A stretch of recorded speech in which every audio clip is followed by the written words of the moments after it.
how can we live in the present? Hello guys, welcome to Untitled Channel, and today's share is about being mindful to live in the present time. Yes, we are always busy thinking for the future, preparing for the future, but all it counts at this very moment. We must learn to live in the present, letting it go with the past and not thinking about the future. The future will come by itself. First, we must acknowledge the now, living in this very moment. Today, what is it about today? Acknowledging what is going on today is very important if we are going to live our good life, because we cannot just focus on the past and we cannot just keep on thinking in the future. We must live at this present moment, work with ourselves, and of course, letting it go. What had happened yesterday, it's been happening and we cannot do anything about it. So therefore guys, come with me, join me, sharing with you some thoughts for today about living in the present. Living in the present means letting it go of the past and not waiting for the future. It means living our life consciously aware, that mindful and of what is happening at this very moment. We must acknowledge this phrases that says, don't get caught up in thinking about the past or the future. Live in the now. We must be present in our own life right now. We must acknowledge that all we have is this very moment. Don't let it slip away. We must understand the meaning of the present moment. The present moment is the only thing where there is no time. It is the point between past and the future. It always says there, and it is the only point we can access our time. Everything that happens in the present moment. Everything that ever happened and will ever happen can only happen in the present moment.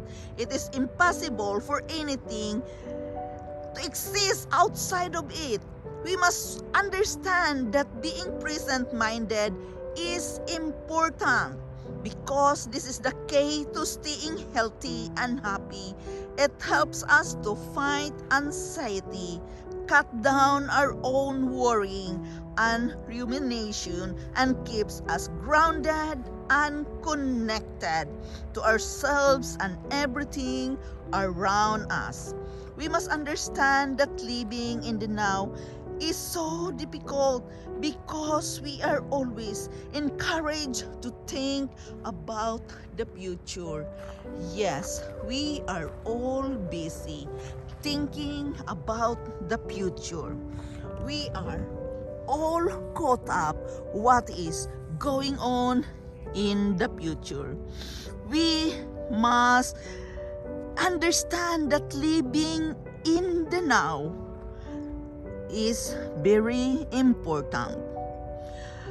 Think about how often that message or notification help us to stay present and aware of the here and now. We must learn to balance the past, present, and the future by practicing mindfulness, because this is a key factor in living a healthy life.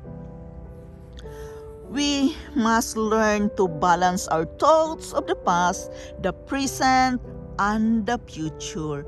Again, it is all about awareness all the time. We must keep on, being aware what is going on right now. Thinking about any of them too much about the past is not good for us, or thinking about too much about the future, it doesn't good either. Negative effects on our life affects us. Keeping the three in balance will help us to be happy and healthy. Therefore, it is very important that we must think a little bit in the past, be present at the moment, and think a little bit for the future. How to be present and live in the moment? We must think about the past in small doses, the future in small doses. The most important thing as you are doing right now, think in this very moment. We must think the future in small doses as well, as we must stay in the present moment for the vast majority of our time. So that means living in the now. Your most of the time, your majority time is thinking right now on the present. I know, guys, that following these guidelines is easier said than done, but remember that it will get easier with practice. Practice living in the now is very important. Awareness. How can we really live in the present? Take a look around you. What is going on around you at this very moment? It is very important to be grateful, to say thank you that you are breathing, you are alive today. We have food on the table. We are doing fine today.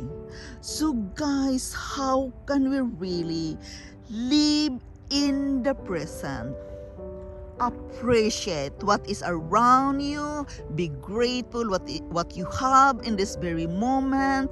And of course, most of the time, we are going to work out with our mindset to let go in the past. It is very important that we know how to let go in the past. We cannot hang on there forever because it bothers us to concentrate at this very moment. What was happened yesterday, that was been done, and it cannot be undone. Therefore, it is very important that we must use our majority time right now on this very moment. Yes, what you are doing right now. Are you writing? Are you reading? Are you driving? Take most of your time, most of your mind, what you are doing right now, and be grateful that you have the chance to drive, you have the chance to eat, you have the chance to run, or whatever you are doing right now. It is about awareness at this very moment, in this very moment. Therefore, we must live in the present and not from the past and not on the future either.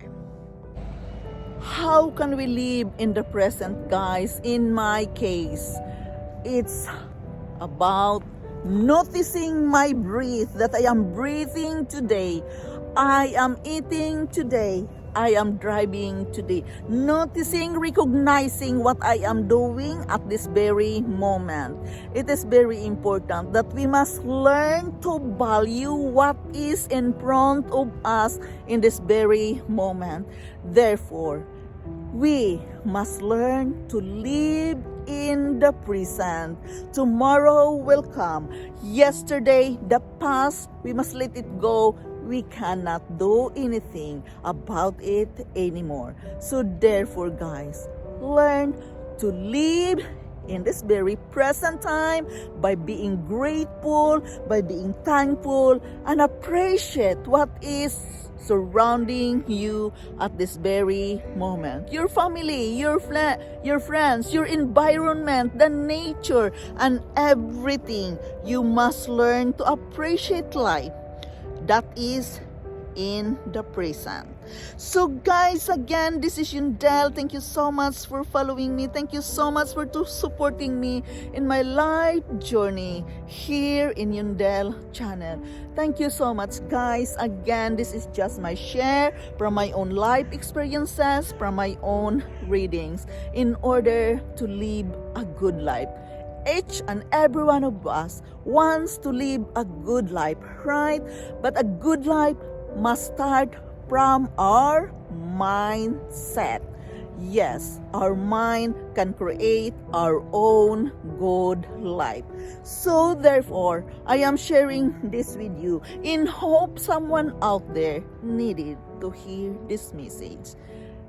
This is my share with you today. I love you all and bye-bye.